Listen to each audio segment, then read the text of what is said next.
Hello friends, maths by पीके में आपका स्वागत है। इस वीडियो में हम ईबीएस के 20 आईएमपी क्वेश्चन को देखेंगे विथ रीजन के साथ। ओके फ्रेंड्स, तो ये वीडियो बहुत ही महत्वपूर्ण होने वाला है। आइए इसे स्टार्ट करते हैं। फर्स्ट क्वेश्चन है, पौधों की वृद्धि में कौन सा तत्व सहायक होता है? पौधों की वृद्धि में कौन सा तत्व है जो हेल्पफुल होता है? तो वो हो जाएगा फ्रेंड्स बोरॉन। ओके फ्रेंड्स, क्या हो जाएगा? बोरॉन हो जाएगा। सेकंड क्वेश्चन है, किसानों का मित्र किसे कहते हैं? किसानों का मित्र, तो किसानों का मित्र कौन कौन होता है? फ्रेंड्स, केंचुआ और सर्फ, ये किसानों को का मित्र कहलाते हैं। अब ये क्यों कहलाते हैं फ्रेंड्स? क्योंकि ये मिट्टी को क्या करते हैं? भुरभुरा बनाते हैं। मिट्टी को क्या करते हैं? केंचुआ भुरभुरा बनाते हैं। और सांप क्या करते हैं? सांप फसल को नुकसान पहुंचाने वाले छोटे छोटे कीड़े मकोड़े, टिड्डे आदि को खाता है। ओके फ्रेंड्स, सो दोनों फ्रेंड्स हो जाएंगे किसान के। थर्ड क्वेश्चन है फ्रेंड्स, परजीवी किसे कहते हैं? तो परजीवी किसे कहेंगे? परजीवी बिल्कुल ही सरल है, वे जीव, वे पौधे जो वातावरण में, जैसे कवक हो गया, कवक जीवाणु विषाणु तथा कुछ उच्च आवृत्ति बीजी पौधे जैसे अमरबेल हो गया, लॉरेंथस, रेफ्लेसिया, ओरोबैका, वेलोनोफेरा, जो अपना भोजन स्वयं नहीं बनाते हैं और किसी पेड़ की छाल पर या तने पर रहकर अपना क्या करते हैं? जीवन यापन करते हैं, तो वो परजीवी कहलाते हैं। ओके फ्रेंड्स, ये क्या काम करते हैं? इसमें क्लोरोफिल नहीं पाया जाता है, जिसकी वजह से ये अपना भोजन नहीं बना पाते हैं। ओके फ्रेंड्स, नेक्स्ट क्वेश्चन यहाँ से एक और बन सकता है कि लाइकेन के शरीर का निर्माण किससे होता है? तो लाइकेन के शरीर का निर्माण कवक और शैवाल से होता है। कवक और शैवाल से होता है। ओके फ्रेंड्स, यहाँ पे स्प्लिंट हो गया, तो वेरी आईएमपी है। ओके फ्रेंड्स, तो क्या हो जाएगा? लाइकेन के शरीर का निर्माण कवक और शैवाल से होता है। ओके फ्रेंड्स, नेक्स्ट क्वेश्चन पे चलते हैं। नेक्स्ट क्वेश्चन है, मृतोपजीवी किसे कहते हैं? मृतोपजीवी किसे कहते हैं? तो अब मृतोपजीवी क्या कहलाएंगे? वे जीव जो सड़ी गली पदार्थों या भोजन या मृत जीव आदि के मरने के बाद उससे अपना जीवन यापन करते हैं, वो क्या कहलाएंगे? मृतोपजीवी कहलाएंगे।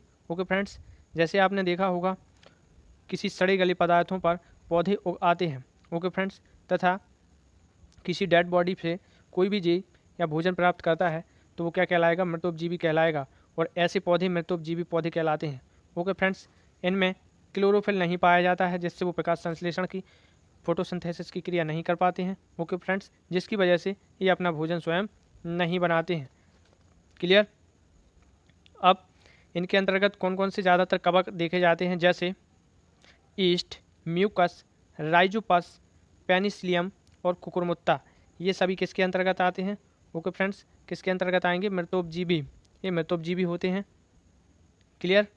नेक्स्ट क्वेश्चन है, अच्छा एक और इसका पॉइंट है, यह भूमि की उर्वरता को बढ़ाते हैं, यानी भूमि की उपजाऊ क्षमता को अधिक करते हैं। ओके फ्रेंड्स, क्वेश्चन नंबर 5 है, कीट भक्षी पौधे क्या किसे कहते हैं? तो कीट भक्षी पौधे किसे कहेंगे? सीधी सी बात है, यह पौधे उन स्थानों पर पाए जाते हैं जिस भूमि में नाइट्रोजन की कमी होती है। तो ये नाइट्रोजन की कमी को पूरा करने के लिए ये क्या करते हैं? अपने ट्रैपिंग नुमा जाल में किसी कीड़े मकोड़े को फंसा लेते हैं। ओके फ्रेंड्स, ये ऊपर से ढक्कन बंद हो जाता है, इसमें कोई भी चिपचिपा पदार्थ रहता है, तो कोई भी कीड़ा मकोड़ा आएगा वो सरक के इसकी नली में अंदर चला जाएगा, जिससे ढक्कन बंद हो जाता है और इस कीड़े या मकोड़े का इसके अंदर ही पाचन हो जाता है, जिससे पौधे को नाइट्रोजन की पूर्ति हो जाती है। ओके फ्रेंड्स, इसलिए इन्हें कीट भक्षी पौधे कहा जाता है। ओके फ्रेंड्स, ये भी अपना भोजन स्वयं नहीं बनाते हैं, बट आपसे क्वेश्चन में पूछा जाएगा कि क्या कीट भक्षी पौधों में प्रकाश संश्लेषण की क्रिया हो सकती है? तो बिल्कुल क्लियर है, प्रकाश संश्लेषण की क्रिया होती है, क्योंकि इनमें क्लोरोफिल उपस्थित होता है, इनकी पत्तियां हरी होती हैं। ओके फ्रेंड्स, ये अपना भोजन स्वयं बना सकते हैं। क्लियर हुआ ना? ओके फ्रेंड्स, अब ज़रा इनकी बात कर लेते हैं कि जैसे कीट भक्षी के कोई एग्जाम्पल क्या हो जाएंगे? ड्रोसेरा हो गया, नेफेंथिसिस, यूटिक्लेरिया हो गया। ओके फ्रेंड, यूटिक्लेरिया हो गया, ड्रोसेरा हो गया और नेफेंथिस, ये सारे कीट भक्षी पौधे हैं। आपको कोई 3 दे देंगे, एक अलग डाल देंगे, तो उसमें आपको फाइंड करना पड़ेगा कि निम्न में से कौन सा कीट भक्षी पौधा नहीं है। Okay friends, clear? Question number 6 पर चलते हैं। क्वेश्चन नंबर 6 है, पारिस्थितिकी विज्ञान में ऊर्जा मापने की इकाई है। परिस्थिति विज्ञान में ऊर्जा मापन की इकाई यूनिट बतानी है आपको, क्या हो जाएगी, ऊष्मा हो जाएगी। क्लियर। तो ये ऊर्जा मापने की यूनिट क्या हो जाएगी, ऊष्मा हो जाएगी। क्वेश्चन नंबर 7 है, एटीपी किस क्रिया द्वारा ऊर्जा मुक्त करते हैं। तो एटीपी किस क्रिया द्वारा ऊर्जा मुक्त करते हैं, बिल्कुल राइट आंसर है जल अपघटन क्रिया द्वारा। जल अपघटन क्रिया द्वारा ही क्या होता है, एटीपी की क्रिया में क्या होता है, ऊर्जा मुक्त होती है। ओके फ्रेंड्स, नेक्स्ट क्वेश्चन हो जाएगा, अधिकांश पौधे नाइट्रोजन को नाइट्रेट के रूप में ग्रहण करते हैं। ओके फ्रेंड्स, अधिकांश जो पौधे होते हैं वो नाइट्रोजन को किस रूप में ग्रहण करते हैं, नाइट्रेट के रूप में ग्रहण करते हैं। अब आपसे क्वेश्चन पूछा जाएगा कि जो धान का पौधा है वो नाइट्रोजन को किस रूप में ग्रहण करता है, नाइट्रोजन को किस रूप में ग्रहण करता है धान का पौधा। तो बिल्कुल राइट आंसर हो जाएगा अमोनियम के रूप में। ओके फ्रेंड्स, अमोनियम के रूप में क्या करता है, धान का पौधा नाइट्रोजन को ग्रहण करता है। ये कई बार क्वेश्चन में यूपीएससी में पूछ लिया गया। ओके फ्रेंड्स, नेक्स्ट क्वेश्चन है, कार्बन का जैविक भंडार होता है। तो कार्बन का जैविक भंडार क्या होता है, पौधों द्वारा। कार्बन का जैविक भंडार पौधों द्वारा होता है, जिसमें कार्बन की अधिकतर मात्रा पाई जाती है। नेक्स्ट क्वेश्चन नंबर 10 की ओर चलते हैं। क्वेश्चन नंबर 10 है, ज्वालामुखी के फटने से कौन सा प्राकृतिक चक्र दुष्प्रभावित होता है। तो कौन सा प्राकृतिक चक्र दुष्प्रभावित होता है, फास्फोरस चक्र।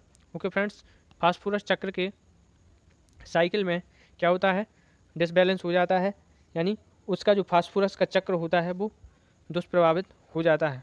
ओके फ्रेंड्स, क्वेश्चन नंबर 11 है, श्वसन क्रिया में ग्लूकोज के 1 ग्राम अणु में कितने एटीपी ऊर्जा प्राप्त होती है, कितने एटीपी ऊर्जा प्राप्त होती है, आपको बताना है फ्रेंड्स 38 एटीपी। 38 एटीपी जो ऊर्जा है वो 1 ग्राम ग्लूकोज के 1 ग्राम अणु भार में 38 एटीपी ऊर्जा प्राप्त होती है। क्वेश्चन नंबर 12 है, अमरबेल किस प्रकार का परजीवी है। वेरी आईएमपी क्वेश्चन है, अमरबेल किस प्रकार का परजीवी है। तो आपको बताना है पूर्ण स्तंभ परजीवी। क्या हो जाएगा, राइट आंसर हो जाएगा पूर्ण स्तंभ परजीवी। ओके फ्रेंड्स,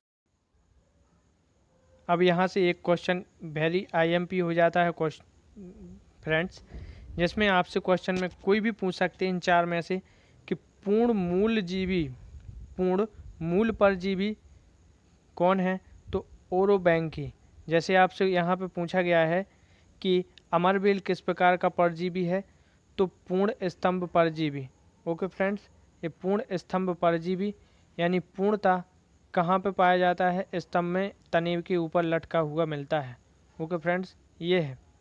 और पूर्ण मूल परजीवी तो ओरोबैंकी, यानी जो अपने कहाँ किस पे मूल मीस होता है फ्रेंड्स, जड़, जो पूर्ण रूप से जड़ पर अपना डेरा डाले रहते हैं, यानी जड़ पे उगते हैं, तो वो क्या हो जाएंगे,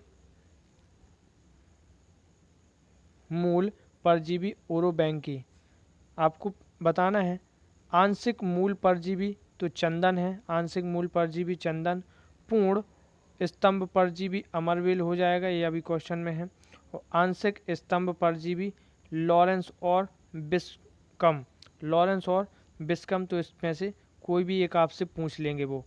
ओके फ्रेंड्स, फिर से करते हैं, पूर्ण मूल परजीवी ओरोबैंकी, आंशिक मूल परजीवी चंदन, पूर्ण स्तंभ परजीवी अमरबेल और आंशिक स्तंभ परजीवी लॉरेंस और बिस्कम हो जाएगा। ओके फ्रेंड्स, क्वेश्चन नंबर 13 है, पौधों की रचना में सर्वाधिक योगदान किस तत्व का होता है। तो कार्बन 45%, यानी जो पौधे की स्ट्रक्चर बनती है, पौधे का जो शरीर बनता है, उसमें सर्वाधिक योगदान किसका होता है, तो कार्बन 45% कार्बन की मात्रा रहती है। ओके फ्रेंड्स, क्वेश्चन नंबर 14 है,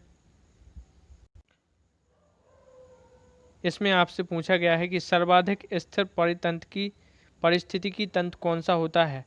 तो सर्वाधिक स्थिर पूछा गया है, वह पारिस्थितिकी तंत्र जो स्टेबल हो, तो क्या हो जाएगा फ्रेंड्स, सागर हो जाएगा, सागर परिस्थिति तंत्र यानी समुद्र। अब इसमें ऐसा क्यों कहा गया है, क्योंकि समुद्र में ज़्यादातर जो पारिस्थितिकी तंत्र होता है वो लंबे टाइम तक एक जैसा रहता है। वहाँ का एटमॉस्फेयर, उसके अंदर के जो जीव जंतु प्रजातियाँ होती हैं पौधों की, वो लंबे टाइम तक एक जैसी स्थिति में रहती हैं, इसलिए सर्वाधिक स्थिर पारिस्थितिकी तंत्र कहते हैं। ओके फ्रेंड्स, जबकि आप स्थल पर देखते होगे तो पता लगा सुबह से टेम्परेचर अलग था, दोपहरी में अलग, शाम को अलग, और बारिश भी हो जाती है। तो यहाँ पे पारिस्थितिकी तंत्र बदलता रहता है। जीव जंतु भी यहाँ वहाँ से चलायमान हो जाते हैं, तो वहाँ पे भी उनमें चेंजेज आ जाते हैं। कभी उनकी संख्या अलग होती है, कभी उनका रूप रंग चेंज हो जाता है, दूसरे एरिया में वो चले जाते हैं। ओके फ्रेंड्स, क्वेश्चन नंबर 15 है, फलों को शीघ्र पकाने में किस तत्व की महत्वपूर्ण भूमिका होती है? बिल्कुल करेक्ट, फास्फोरस। फलों को शीघ्र पकाने में फास्फोरस तत्व की महत्वपूर्ण भूमिका होती है। सेकंड क्वेश्चन है, क्वेश्चन नंबर 16, नाइट्रोजन स्थिरीकरण में कौन सा तत्व महत्वपूर्ण योगदान करता है?